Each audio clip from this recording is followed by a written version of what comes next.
الحمد للہ رب العالمین والصلاة والسلام علی محمد الامین اعوذ باللہ من الشیطان الرجیم بسم اللہ الرحمن الرحیم۔ خواتین و حضرات، ہم سورہ اعراف سے درس کی ابتدا کر رہے ہیں۔ سورہ انعام پچھلی نشست میں ختم ہو گئی تھی۔ وہ اس مضمون پر ختم ہوئی تھی کہ یہ جو کچھ بیان کیا گیا ہے یہ میرا فرض تھا، یعنی رسالت مآب صلی اللہ علیہ وسلم کی زبان سے یہ بات کہلوائی گئی۔ اب اگر تم اس کو ماننے کے لیے تیار نہیں ہو تو اللہ کا قانون یہ نہیں ہے کہ اگر میں نے ایک بات نہیں مانی تو اس کی ذمہ داری آپ پر آ جائے، آپ نے نہیں مانی تو اس کی ذمہ داری مجھ پر آ جائے۔ اللہ کا قانون یہ ہے کہ لا تکسب کل نفس الا علیہا، یعنی ہر شخص جو کماتا ہے وہی اس کے لیے ذمہ دار بھی ہوتا ہے، اور یہ قانون بنا دیا گیا ہے کہ لا تزر وازرۃ وزر اخری، کوئی کسی دوسرے کا بوجھ نہیں اٹھائے گا۔ یہ قرآن مجید نے وہ اصل اصول ہے جس کی طرف توجہ دلا کے بات ختم کی ہے کہ ہر دائی، ہر رہنما اپنے حدود بہت اچھی طرح سے سمجھ لے۔ سورہ انعام دعوت کی سورہ تھی۔ پوری سورہ کو اگر آپ پڑھیں تو یہ واضح ہوتا ہے کہ اس میں خبردار کرنے کا پہلو اس طرح نہیں ہے جیسے ہم سورہ اعراف میں اب دیکھیں گے۔ اس میں استدلال ہے اور بہت محبت کے ساتھ ایک ایک چیز کا تجزیہ کر کے یہ بتایا گیا ہے کہ اس میں کیا غلطی ہے، توحید کیا ہے، توحید کے لوازم کیا ہیں، آخرت میں جواب دہی کی کیا صورت ہوگی، اور پھر مخاطبین جس غلطی میں مبتلا ہیں اس کے بارے میں ایک ایک بدعت کو لے کر اس کا تجزیہ کیا گیا ہے۔ اور آخر میں یہ بتا دیا گیا ہے کہ بات جب اس طرح واضح کر دی جائے، اس ملائمت کے ساتھ، اس محبت کے ساتھ، اس طرح استدلال کے ساتھ، تو پھر اگر کوئی شخص ماننے کے لیے تیار نہیں ہے تو پیغمبر کو بھی اس سے گریز کر لینا چاہیے۔ یہ مضمون سورہ میں اس سے پہلے بھی کئی جگہ آپ نے دیکھا ہوگا، خاتمہ بھی اسی پر ہو رہا ہے۔ رسالت پاک صلی اللہ علیہ وسلم کو قرآن مجید میں متعدد مقامات پر یہ توجہ دلائی گئی ہے کہ لوگوں کو اسی پروردگار کی طرف پلٹنا ہے۔ وہ بتائے گا جن چیزوں میں اختلاف ہوتا رہا ہے، یہاں چیزیں فیصل نہیں ہونی۔ اللہ کا ایک قانون ہے جس کے تحت لوگ ہدایت بھی پاتے ہیں اور گمراہ بھی ہوتے ہیں۔ پیغمبر اس لیے بھیجے جاتے ہیں کہ وہ بات واضح کر دیں، حق پہنچا دیں، ہر لحاظ سے لوگوں کو مطمئن کرنے کی کوشش کریں۔ لیکن انسان کا معاملہ یہ ہے کہ جب اسے طاقت حاصل ہوتی ہے، اقتدار حاصل ہوتا ہے، جب وہ برتری کے مقام پر ہوتا ہے تو وہ نہیں سنتا۔ قرآن مجید میں زیادہ تر صورتوں کے مخاطبین چونکہ سرداران قریش ہیں تو اس وجہ سے اس جانب بھی آخر میں توجہ دلا دی، اور پھر یہ کہا ہے کہ غلط فہمی کہاں سے ہوتی ہے؟ وہ یہاں سے ہوتی ہے کہ اللہ نے جو کچھ بخشا ہے وہ تو اس لیے بخشا تھا کہ لوگوں کے رویے کو دیکھے، امتحان کرے ان کا۔ نعمتیں، حسن، اقتدار، علم، ہر چیز اسی لیے ملتی ہے۔ لیکن ہوتا کیا ہے کہ انسان ان چیزوں کو پا کر یہ خیال کرنے لگ جاتا ہے کہ یہ میرا استحقاق تھا، یہ مجھے ملی ہیں تو ملنی ہی چاہیے تھی۔ چنانچہ اس کا نتیجہ یہ نکلتا ہے کہ وہ سرتابی اور سرکشی اختیار کر لیتا ہے، درا حالے کہ یہ شکر کا مقام تھا، عاجزی کا مقام تھا، اللہ کے سامنے استغفار کا مقام تھا، اور انسان کو اگر نعمتیں ملی تھیں تو اسے اور زیادہ اپنا سر اپنے پروردگار کے سامنے جھکانا چاہیے تھا۔ وہ جو شیخ سعدی نے کہا ہے نا کہ نہت شاخ پر میوہ سر بر زمین، یعنی جیسے جیسے پھل لگتا ہے تو شاخ اپنا سر زمین کی طرف جھکاتی چلی جاتی ہے۔ تو اگر اللہ تعالیٰ نے علم دیا ہے، اقتدار دیا ہے، حسن دیا ہے، قوت دی ہے، تو یہ چیزیں ایسی تھیں کہ جن کی وجہ سے انسان کو اور زیادہ عاجزی اختیار کرنی چاہیے تھی اگر وہ یہ جانتا اور اسے ملحوظ رکھتا کہ میں پروردگار کے سامنے جواب دہ ہوں، مجھے امتحان کے لیے بھیجا گیا ہے۔ یہ زندگی ایسی نہیں ہے کہ اس میں میں کوئی کامیابی حاصل کر کے انعام کے طور پر یا اپنے استحقاق کی بنیاد پر یہ چیزیں پا رہا ہوں، یہ اللہ کا کرم ہے۔ وہ پیدا کرتا ہے کسی انسان کو بہت غریب، کسی انسان کے پاس بڑا اقتدار، بڑی قوت. آدمی خود بھی محنت کرتا ہے لیکن دیتا وہی ہے. اور پھر آخر میں رسالت مآب صلی اللہ علیہ وسلم کو تسلی دے کر یہ بات ختم کرتی تھی کہ آپ مطمئن رہیں، یہ نہیں مانیں گے تو بہت جلد خدا کی گرفت میں ہوں گے، مان لیں گے تو وہ بخشنے والا ہے، سراسر رحمت ہے، سچے دل سے اس کی طرف لوٹیں گے تو وہ ان کے گناہ معاف کر دے گا. گویا جو دعوت کی سورہ ہے وہ اس مضمون پر ختم ہوئی تھی. اب اس میں یہ دیکھیے کہ قرآن مجید میں بعض اوقات جب صورتیں ختم ہوتی ہیں تو ان کے اندر ایک ہلکا سا بن جاتا ہے خاتمے اور دوسری سورہ کی ابتدا میں. تو رسالت مآب صلی اللہ علیہ وسلم جس طریقے سے دعوت میں اپنے آپ کو ایک طرح سے قرآن مجید کے الفاظ میں ہلکان کر رہے تھے، جس کو بیان کیا نا کہ اللہ کا باخن نفسہ کا اللہ یکون مومنین، تو جس خاتمے پر یہ سب ہم نے بات کی اسی سے سورہ شروع ہو جاتی ہے. تو ایک طرح کا مضمون کا اتصال کا حلقہ بھی بن جاتا ہے اس میں. تو سورہ اعراف کی ہم ابتدا کر رہے ہیں. بسم اللہ الرحمن الرحیم، اللہ کے نام سے جو سراسر رحمت ہے، جس کی شفقت ابدی ہے. یہ جو دو لفظ ہے رحمان اور رحیم، ان کے بارے میں سورہ فاتحہ کی ابتدا میں گفتگو ہو چکی ہے کہ یہ دو الگ الگ پہلوؤں کو بیان کرتے ہیں. یعنی رحمان اس وقت بولا جاتا ہے جب اللہ تعالیٰ کے وفور رحمت کو بیان کرنا مقصود ہوتا ہے. گویا ایک فوارہ رحمت کا جو ابلا پڑ رہا ہے، جس میں کوئی تخصیص نہیں ہے، کافر و مومن سب پر ہو رہی ہے، سراسر رحمت ہے. اور رحیم یعنی اس کی شفقت میں ابدیت ہے، اس کی رحمت میں ہمیشگی ہے، اس میں استمرار ہے. یوں نہیں ہے کہ ایک مرتبہ تو ایک بارش کا ریلا آیا اور برس گئی، نہیں، دوسرا پہلو بھی ہے اس میں، دوام اور استمرار اور کنٹینیوٹی کا پہلو بھی ہے. تو یہ دونوں رحمت کے دو پہلوؤں کو بیان کرنے کے لیے لفظ لائے جاتے ہیں، اس کو پیش نظر رہنا چاہیے. الف لام میم صاد، یہ الف لام میم صاد ہے. آپ البیان میں دیکھیں گے ہر جگہ ان کا ترجمہ ایسے ہی کیا گیا ہے، اس لیے کہ یہ صورتوں کے نام ہیں. یہ جو حروف مقطعات ہیں، ان کو حروف مقطعات لوگوں نے کہا ہے. کیوں کہا ہے؟ اس لیے کہ اس میں ہر حرف الگ ہے. یعنی یوں نہیں ہے کہ یہ ملا کے کوئی لفظ بنتا ہے. الف لام میم علم نہیں ہے، بلکہ الف لام میم حروف تہجی، حروف ہجا یا الفابیٹکس جو ہیں ان پر نام رکھے گئے ہیں صورتوں کے. تو الف لام میم صاد یہ سورہ کا نام ہے.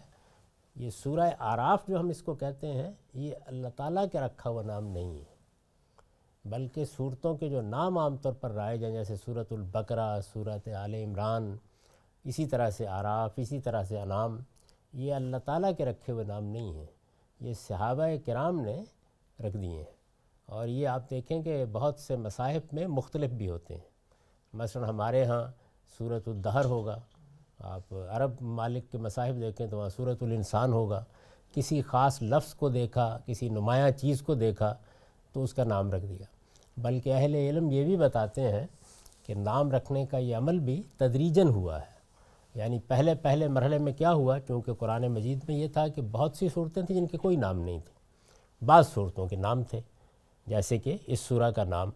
تو یہ نام جو حروف مقطعات کی صورت میں رکھے گئے ہیں، اس کے بجائے لوگوں نے ایسے ایک دوسرے کو بتانا شروع کر دیا کہ بھائی وہ سورہ پڑھی آج جس میں وہ بقرہ کا ذکر ہے نا، جس میں اصحاب اعراف کا ذکر ہے، اس میں بھی آگے اصحاب اعراف کا ذکر ہوگا. تو پہلے مرحلے میں یہ بات یوں ہونا شروع ہوئی، یعنی السورہ التی ذکرت فیہ البقرہ، اس طرح کے جملے لوگوں نے بولے. تو اس کے بعد آہستہ آہستہ وہ ذکرت فیہ البقرہ تو ختم ہو گیا اور سورہ کا نام بقرہ پڑ گیا، آل عمران پڑ گیا. تو اس وقت جو آپ صورتوں کے نام عام طور پر دیکھتے ہیں، ان میں سے زیادہ تر نام صحابہ کرام کے رکھے ہوئے ہیں. بعض نام ایسے بھی ہیں کہ جو اللہ نے رکھے اور وہی ہو گئے، جیسے مثال کے طور پر یاسین، سورہ کا نام یہ اللہ تعالیٰ ہی کا رکھا ہوا ہے. اسی طرح سے سورہ نون، اگرچہ اس کا ایک دوسرا نام سورہ قلم بھی رکھ لیا گیا، نون والقلم تھا تو نون کے ساتھ قلم کو بھی نام بنا لیا لوگوں نے. تو یہ بہت سی صورتوں میں ہوا ہے. تو یہاں سورۃ الاعراف کا نام الاعراف یہ صحابہ کرام کا رکھا ہوا ہے، اور سورہ کا اللہ تعالیٰ کا رکھا ہوا نام ہے الف لام میم صاد. یہ الف لام میم صاد ہے.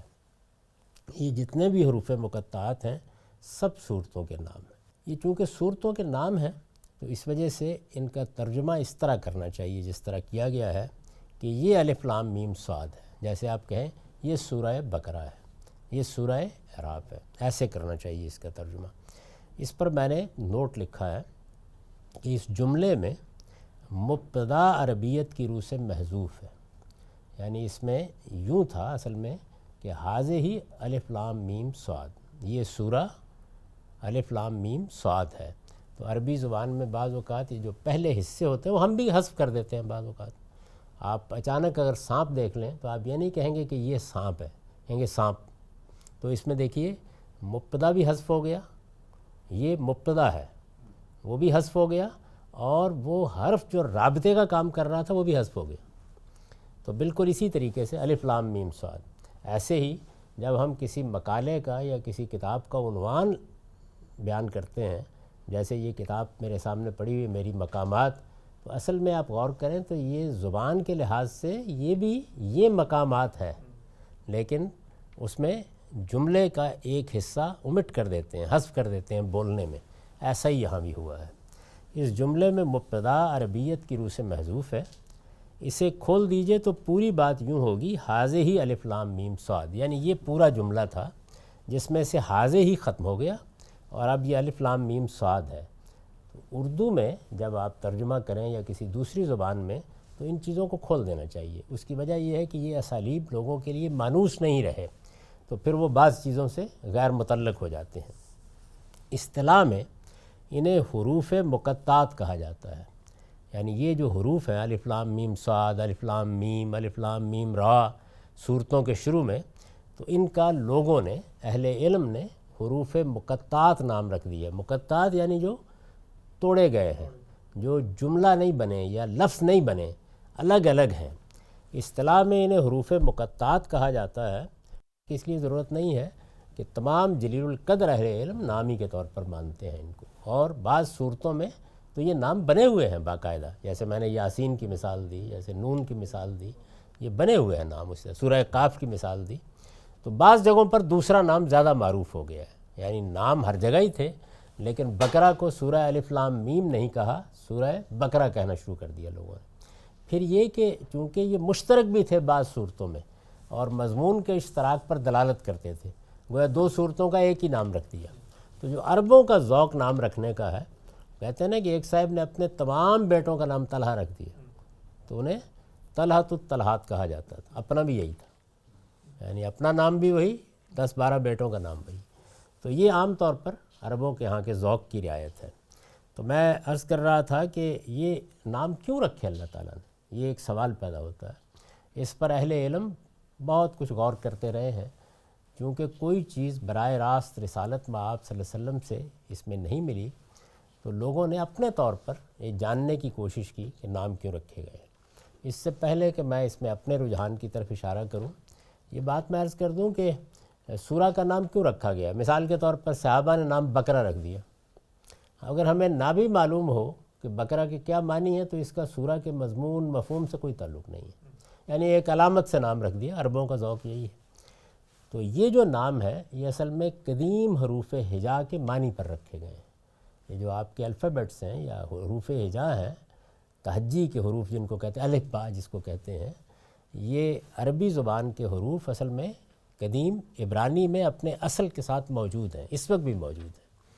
تو یہ کیا تھے؟ چیزوں کے نام تھے، ان کی صورت ایسے ہی بنائی جاتی تھی۔ شروع میں یہ جس طرح آپ الف لکھتے ہیں، با لکھتے ہیں، یہ ایسے نہیں تھا، بلکہ کسی چیز کی تصویر بنائی جاتی تھی۔ اب بھی آپ جاپانی زبان جب لکھی جاتی ہے، چینی زبان جب لکھی جاتی ہے، تو اس میں یہ قدیم طریقہ دیکھتے ہیں، وہ چیز کی تصویر ہوتی ہے۔ تو جیسے مثال کے طور پر ایک گھر کی تصویر جب بنائی جاتی تھی ایسے کر کے، تو یہی آہستہ آہستہ بے ہو گیا، بیت کہتے ہیں نا گھر کو۔ اسی طرح جیم کو ایسے لکھا جاتا تھا جیسے جیمل ہے عبرانی زبان میں، تو اونٹ کسی صورت بن جاتی تھی۔ اسی طرح مچھلی اس طرح ہوتی ہے تو وہ نون کی صورت اختیار کر گئی۔ تو یہ جو ہمارے حروف ہجا ہیں عربی زبان کے، یہ جب اپنی قدامت کے ساتھ وابستہ کیے جاتے ہیں تو یہ معلوم ہوتا ہے کہ یہ اصل میں چیزوں کے نام تھے۔ تو جیسے سورہ بقرہ کا نام رکھتے ہوئے گائے، ہے نا. بقرہ کا مطلب گائے. کیوں رکھا گیا؟ اس لیے کہ سورہ میں گائے کا ذکر ہے ایک جگہ. گائے سورہ کا موضوع نہیں ہے، ایک جگہ ایک واقعے میں ذکر آ گیا ہے. اسی طرح اعراف جو ہے یہ سورہ کا موضوع نہیں ہے. آگے آپ یہ دیکھیں گے کہ اعراف کا ذکر آ گیا ہے. یہ بیان کیا گیا ہے کہ قیامت کے دن لوگ جنت میں بھی ہوں گے، دوزخ میں بھی ہوں گے، اور کچھ بڑے رہنما اس موقع کے اوپر بلند جگہوں پر کھڑے ہو کر خطاب کریں گے، جیسے ہم اسٹیج کا لفظ بولتے ہیں. تو اس کے لیے اعراف کا لفظ آیا ہے اس سورہ میں. اس کو وہاں سے اٹھایا ہے اور اٹھا کر لوگوں نے اس کا نام بنا دیا. تو عربوں کے نام رکھنے کا ذوق یہ بتا رہا ہے کہ وہ کوئی اہم لفظ دیکھ لیتے ہیں، کوئی نمایاں چیز دیکھ لیتے ہیں، اسی سے اس چیز کا نام رکھ دیتے ہیں. نام کا مضمون سے، مدعا سے سورہ میں کیا بات کہی گئی ہے کوئی تعلق نہیں ہوتا. اب سب صورتوں کو دیکھیں ایسے ہی. یعنی سورہ آل عمران کا موضوع کیا ہے؟ یعنی اس میں تو ایک بہت اہم مضمون ہے جو زیر بحث آیا ہے. اس کے مخاطبین ہیں، ان مخاطبین کے توہمات، ان کی بدعات کی تردید کی گئی ہے. صحابہ کرام کے لیے ایک تمہیز کا پورا مضمون ہے جو اس میں بیان ہوا ہے. اس میں ایک جنگ پر تبصرہ کیا گیا ہے. تو بڑے اہم مضامین ہیں جو سورہ میں ہے، لیکن لوگوں نے اس کا نام کیا رکھا؟ آل عمران. وہ ایک آیت پہ لفظ آ گیا نا، ان اللہ اصطفیٰ آدم و نوح و آل ابراہیم و آل عمران علی العالمین. تو وہاں سے اٹھایا اور سورہ کا نام رکھ دیا. تو اللہ تعالیٰ نے بالکل یہی طریقہ اختیار کیا ہے کہ کسی سورہ کے اندر جو نمایاں چیزیں ہیں، تو چونکہ حروف ہجا یا حروف تہجی یہ اصل میں انہی چیزوں کے نام تھے. اس کو آپ نون کی مثال سے سمجھ لیں کہ نون مچھلی کے معنی میں تھا. یعنی یہ حروف جو ہیں ان کے معنی معلوم تھے، یہ اب بھی معلوم ہے. آپ کوئی بھی اگر لسانیات پر اچھی چیز اٹھا کے دیکھیں گے تو اس میں آپ کو حروف ہجا یا الفابیٹ کی جو تاریخ ہے یہ مل جائے گی. تو اس میں دیکھیں گے آپ کے الف کا کیا مطلب تھا، بے کا کیا مطلب تھا، جیم کا کیا مطلب تھا، یہ سب کے نام آپ کو معنی مل جاتے ہیں جتنے بھی ہیں. انہی کا لحاظ کرتے ہوئے نام رکھ دیے گئے. تو اب اس کا نام سورہ کا نون کیوں رکھا گیا؟ اس لیے کہ اس میں سیدنا یونس کا واقعہ بیان ہوا ہے، مچھلی والے کا واقعہ بیان ہوا ہے. تو وہاں سے اٹھایا اور اس کا نام رکھ دیا. تو الف لام میم صاد بھی ایسے ہی ہے. یہ امام فراہی کا نقطہ نظر ہے، اور انہی کو اللہ تعالیٰ نے یہ شرف بخشا کہ وہ اس جانب توجہ دلائیں. یہ چونکہ زبان کے بالکل اسی اسلوب پر ہے جس پر انہوں نے پورے قرآن مجید کی تفسیر کی طرف توجہ دلائی ہے کہ زبان کے فطری اسالیب پہ بات کی جائے گی. کسی زبان میں الفاظ کس مفہوم میں استعمال ہوتے ہیں، جملوں کی تالیف سے کیا چیزیں نمایاں کی جاتی ہیں، وہی ہوں گے جن کو سامنے رکھ کے آپ بات کریں گے. تو یہ بڑا قرین قیاس نظریہ ہے. اس میں اب ضرورت کس چیز کی ہے کہ جن صورتوں میں یہ ابھی تک معلوم نہیں ہو پا رہا کہ وہ کیا علامت ہے جس کو لیا گیا. یعنی بقرہ کو ہم پڑھتے ہیں تو سورہ پڑھتے ہی بقرہ کا لفظ آ جاتا ہے، واقعہ آ جاتا ہے، تو فوراً معلوم ہو جاتا ہے. اعراف میں اس میں تدبر کی ضرورت ہوتی ہے. تو یہ علم ابھی اپنے بہت سے اسرار کھولے گا، لیکن یہ بات بہت قرین قیاس ہے کہ یہ اصل میں صورتوں کے نام ہیں اور اس مناسبت سے رکھے گئے، یعنی حروف ہجا کے معنی کے لحاظ سے رکھ دیے گئے. تو یہ الف لام میم صاد ہے. کتاب انزل الیک فلا یکن فی صدرک حرج منہ لتنذر بہ وذکری للمؤمنین. یہ کتاب ہے جو تمہاری طرف نازل کی گئی ہے، سو اس سے اے پیغمبر تمہارے دل میں کوئی پریشانی نہ ہو. یہ قرآن مجید کا ایسا مضمون ہے کہ آپ جگہ جگہ اس کو دیکھیں گے. قرآن مجید میں رسالت مآب صلی اللہ علیہ وسلم کو بہت محبت کے ساتھ، بہت التفات کے ساتھ توجہ دلائی گئی ہے. یہ کوئی عتاب نہیں ہے، اور آپ اس کو کئی مقامات پر دیکھیں گے. یہ ابھی ہم نے دیکھا کہ یہ انعام کے آخر میں بھی یہی مضمون تھا، اور سورہ شروع ہوئی ہے تو اس میں وہی مضمون ہے. یعنی جہاں اس کو ختم کیا تھا اسی سے گویا بات شروع کر دی گئی ہے دوبارہ. تو یہ جو مضمون ہے یہ متعدد مقامات پر آئے گا. یہ کیا مضمون ہے؟ یہ مضمون یہ ہے کہ اللہ تعالیٰ نے اس دنیا میں انسانوں کو پیدا کیا ہے، ان میں خیر و شر کا کوئی الہام کر دیا ہے. پیغمبر اسی کی بنیاد پر ان کو ہدایت دینے کے لیے آتے ہیں.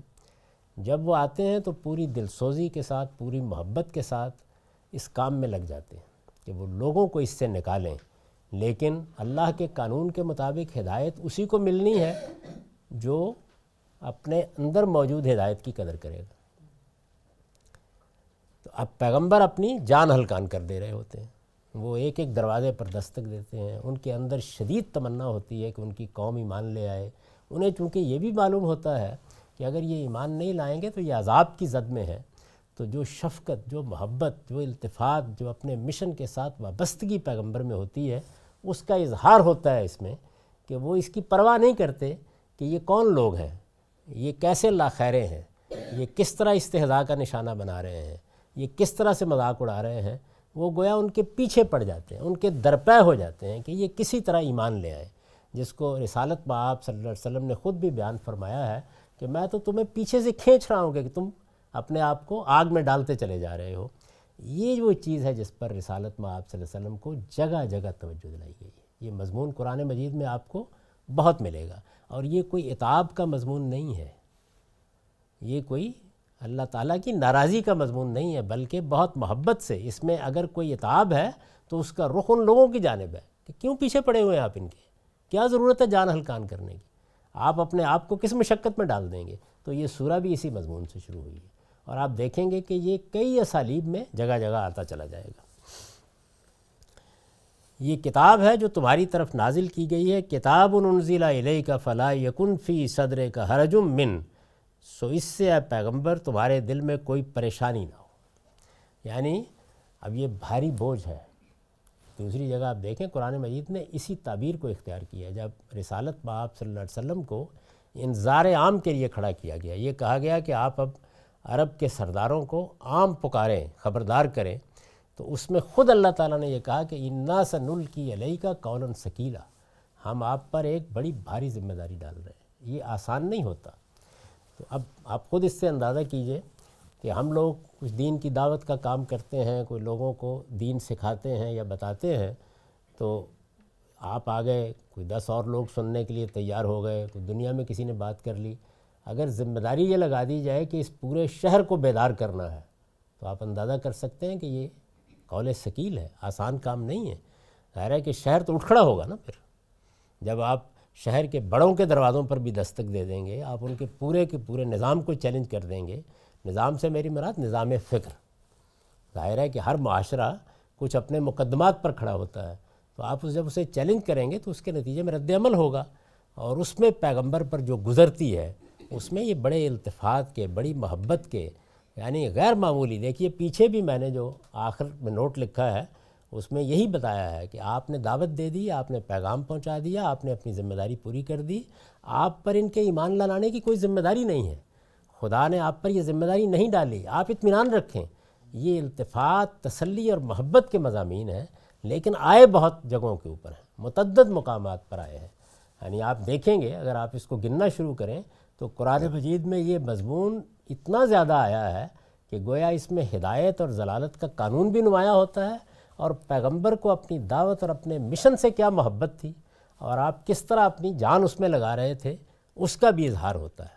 تو یہاں پر بھی یہی بات ہے، یہ کتاب ہے جو تمہاری طرف نازل کی گئی ہے، سو اس سے پیغمبر تمہارے دل میں کوئی پریشانی نہ ہو۔ اس پر البیان کا نوٹ ہے، آیت کی ابتدا کتاب انزل الیک کے الفاظ سے ہوئی ہے، یہاں بھی مبتدا محذوف ہے، یعنی جس طریقے سے وہاں جملے کا ایک حصہ omit کر دیا ہے، حذف کر دیا ہے، یہاں پر بھی ایسا ہی ہے۔ یہ قرآن مجید میں یہ اسلوب بہت ہے۔ مدعا یہ ہے کہ تم نے یہ کتاب خدا سے درخواست کر کے اپنے اوپر نہیں اتروائی، یعنی ایسا نہیں ہے کہ آپ نے یہ درخواست کی تھی یا اللہ تعالیٰ سے استدعا کی تھی یا کوئی مراقبہ کر کے، کوئی چلا کاٹ کے یہ چاہا تھا کہ ذمہ داری آپ پر ڈال دی جائے، بلکہ خدا نے اپنے فیصلے سے اور تمہاری کسی خواہش اور تمنا کے بغیر تم پر نازل کی۔ اس کے بارے میں اس سے پہلے بھی نبوت کی بحث میں توجہ دلا چکا ہوں کہ پیغمبر کے ہاں اس کا کوئی شائبہ بھی آپ کو نہیں ملتا، وہ اس کی تیاری نہیں کر رہے ہوتے، اس کی تمنا میں مبتلا نہیں ہوتے، اس کی خواہش لے کر پیدا نہیں ہوتے، اس طرح کی کوئی چیز نہیں ہوتی، اور تمہاری کسی خواہش اور تمنا کے بغیر تم پر نازل کی ہے، اس لیے لوگ نہیں مانتے تو اس کی ذمہ داری تم پر نہیں ہے، سو تمہیں کوئی پریشانی بھی نہیں ہونی چاہیے۔ یہ ہے وہ مضمون، یعنی پیغمبر یہ سمجھتے ہیں کہ یہ ذمہ داری مجھے دی گئی ہے، مجھے پیغام پہنچانا ہے، لوگ نہیں مان رہے تو کہیں مجھ سے کوئی کوتاہی تو نہیں ہو رہی، میں کوئی کمی تو نہیں کر رہا، تو یہ تسلی کا مضمون اس پہلو سے آتا ہے، یعنی پیغمبر کی طرف یہ رخ ہوتا ہے التفات کا، تسلی کا، محبت کا، اور ان لاخیروں کو تنبیہ کرنا مقصود ہوتا ہے۔ سو تمہیں کوئی پریشانی بھی نہیں ہونی چاہیے، جس نے اسے نازل کیا ہے وہی اس کی دعوت کو اتمام تک پہنچائے گا، یعنی میں نے نازل کیا ہے، کتاب میں نے اتاری ہے، ذمہ داری میں نے دی ہے، تو چنانچہ اس کو اب اس کے نتائج تک پہنچانا وہ بھی میرا کام ہے۔ وہی اس کی دعوت کو اتمام تک پہنچائے گا، اور وہ سب کچھ فراہم کرے گا جو اس دعوت کو اتمام تک پہنچانے کے لیے ضروری ہے۔ جب اللہ کا پیغمبر دعوت دیتا ہے تو اس دعوت کا اتمام کیا ہے؟ یہ کہ فیصلہ ہو جائے۔ یہ بیان کیا نا قرآن مجید نے کہ وَلِكُلِّ أُمَّةٍ رسول، ہم ہر قوم کی طرف ایک رسول بھیجتے رہے۔ فَإِذَا جَاءَ رَسُولُهُمْ قُضِيَ بَيْنَهُمْ بِالْقِسْطِ وَهُمْ لَا يُظْلَمُونَ، تو جب بھی ہمارا رسول آ جاتا ہے اس کے بعد قوم کے ایمان لانے والوں اور انکار کرنے والوں کے مابین فیصلہ کر دیا جاتا ہے، اور اس میں ادنا درجے میں کوئی ظلم نہیں ہوتا۔ تو یہ اتمام ہے، یعنی پیغمبر کی دعوت کا، اللہ کے رسول کی دعوت کا اتمام اللہ کے فیصلے کا ظہور ہے۔ اسی کو جب رسول اللہ صلی اللہ علیہ وسلم کو اس منصب پر کھڑا کیا گیا تو آگے آپ دیکھیں گے قرآن میں یہ کہا گیا کہ فَاصْبِرْ لِحُکْمِ رَبِّكَ وَلَا تَكُنْ كَصَاحِبِ الْحُوتِ، یعنی یونس علیہ السلام کا حوالہ دیا ہے، اس مچھلی والے کی طرح جلدی کوئی فیصلہ نہ کر لینا، بلکہ اللہ کے فیصلے کا صبر کے ساتھ انتظار کرنا۔ تو اللہ فیصلہ کرے گا، جس قوم کی طرف رسول بھیجا جاتا ہے اس کا فیصلہ اللہ کو اسی دنیا میں کرنا ہوتا ہے۔ یہ اتمام ہے۔ یہ وہی مضمون ہے جو سورہ طٰہٰ کی آیت ما انزلنا علیک القرآن لتشقیٰ میں ہے، وہاں بھی یہی۔ اگر آپ اب اس لحاظ سے دیکھیں گے کہ یہ مضمون کہاں کہاں ہے تو ایک بڑی لمبی فہرست بنے گی، لیکن ذہن میں رکھیے کہ میں نے اس کا بارہا حوالہ دیا ہے کسی وقت ہدایت اور ضلالت، ہدایت اور گمراہی کے قانون کو بیان کرتے ہوئے، اور یہ کہا ہے کہ یہ متعدد جگہ پر آیا ہے، تو یہ واقعتاً متعدد جگہ پر آیا ہے، اور یہ کوئی عتاب کا مضمون نہیں ہے، یعنی اس میں رسالت مآب صلی اللہ علیہ وسلم کو بظاہر ٹوک دیا گیا ہے یا کسی چیز سے روکا گیا ہے، لیکن کس چیز سے روکا گیا ہے؟ یعنی دین کی دعوت میں خیر کی طرف بڑھتے ہوئے قدم روکے گئے۔ یہ یوں نہیں ہے کہ کسی کوتاہی یا کسی غلطی پر تنبیہ کی گئی ہے، نہیں، جو غیر معمولی انہماک ہے، اپنا کام کرنے میں جو اشتغال ہے، آپ جس طریقے سے اپنی جان اس میں گلا رہے ہیں، اس سے روکا گیا ہے کہ آپ کو اس کی ضرورت نہیں ہے، آپ نے اپنا فرض ادا کر دیا۔ یہ شاباش کا جملہ ہے اگر آپ اس کے نتائج کے لحاظ سے دیکھیں تو، اس لیے یہ مضمون آپ کو جگہ جگہ ملے گا قرآن مجید میں۔ کتاب انزل الیک فلا یکن فی صدرک حرج منہ لتنذر بہ وذکریٰ للمؤمنین، اس لیے نازل کی گئی ہے، یعنی پہلے یہ کہا کہ یہ کتاب جو تمہاری طرف نازل کی گئی ہے، ہم نے نازل کی ہے، اس سے تمہارے دل میں کوئی پریشانی نہیں ہونی چاہیے، یعنی یہ ذمہ داری ہے، پہنچانی ہے، اس کا ابلاغ کرنا ہے، لیکن اس کو مسئلہ نہ بنا لیں آپ، یہ آپ نے کوئی معاملہ اپنے طور پر نہیں کیا، ہم دیکھیں گے کیا کرنا ہے۔ اب یہ بتایا کس لیے نازل کی گئی، لتنذر بہ وذکریٰ للمؤمنین، اس لیے نازل کی گئی ہے کہ اس کے ذریعے سے لوگوں کو خبردار کرو اور ایمان والوں کو اس سے یاد دہانی ہو، یعنی یہ کتاب کے نزول کا مقصد بتایا گیا ہے۔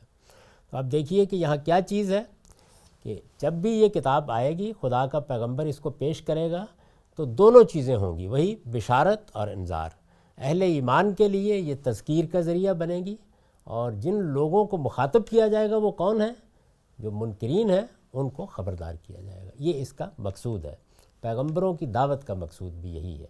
اس کی اب آگے تفصیل ہوگی، اللہ تعالیٰ جس طریقے سے آگے بات بڑھائیں گے، اور پھر یہ انذار کی عظیم سورہ ہم پڑھیں گے، اس کو اگلی نشست کے لیے رکھیے۔ اس وقت ختم ہو گیا۔ اقول قولی ھذا واستغفر اللہ لی ولکم ولسائر المسلمین۔